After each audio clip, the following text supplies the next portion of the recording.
Hi, I'm Mike Bendix with Bridge Equities. This panel focuses on the self-directed IRA industry.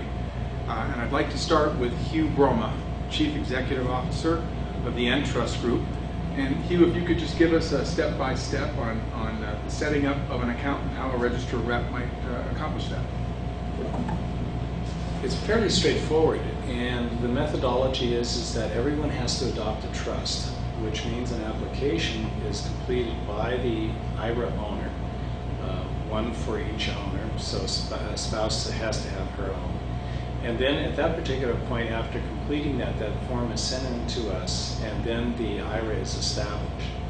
To fund the individual retirement account, normally what happens is that individuals will roll over or transfer from 401k plans where they were employed previously, or they will roll IRA funds over from other providers that may not have self-direction. At that particular point, when the funds come in from that particular provider to us into the self-directed IRA, then what happens is the individual will direct us to invest the funds in accordance with whatever their desires are. Again, fully self-directed, very, very straightforward.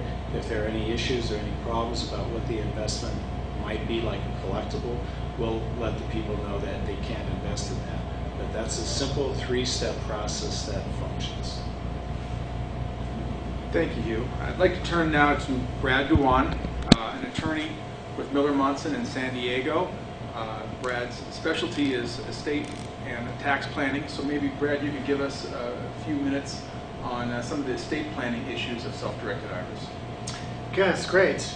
I think very, very importantly, we need to understand that IRAs are non-probate assets, and the very key form is the beneficiary designation form that has to be filled out by the IRA owner, and it has to be filed with the custodian so that the name of the beneficiary is on that form as of date of death, and the custodian now knows who is the beneficiary. It cannot be revised or submitted after date of death of the IRA owner.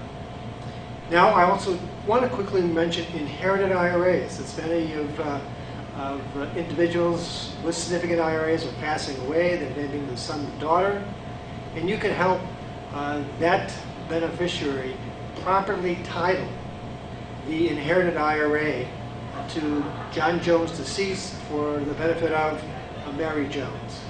So proper titling to avoid a taxable distribution.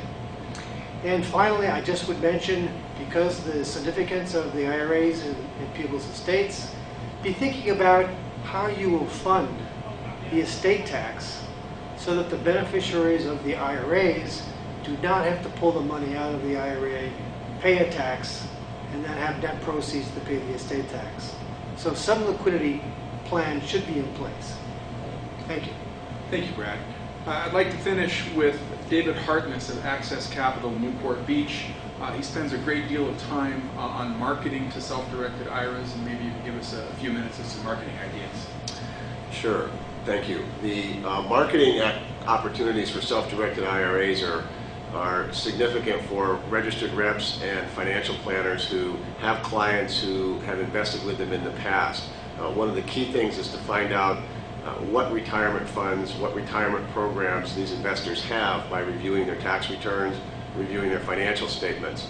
And once you've done this, then you've got a checklist of investors that you can call to talk with about their estate plan, about their retirement, about their investing strategies, and most importantly, make them aware of the fact of the different types of investments that they can invest in. Securitized real estate offerings such as note programs, income funds, opportunity funds, even energy, oil and gas can all fit within a self-directed IRA.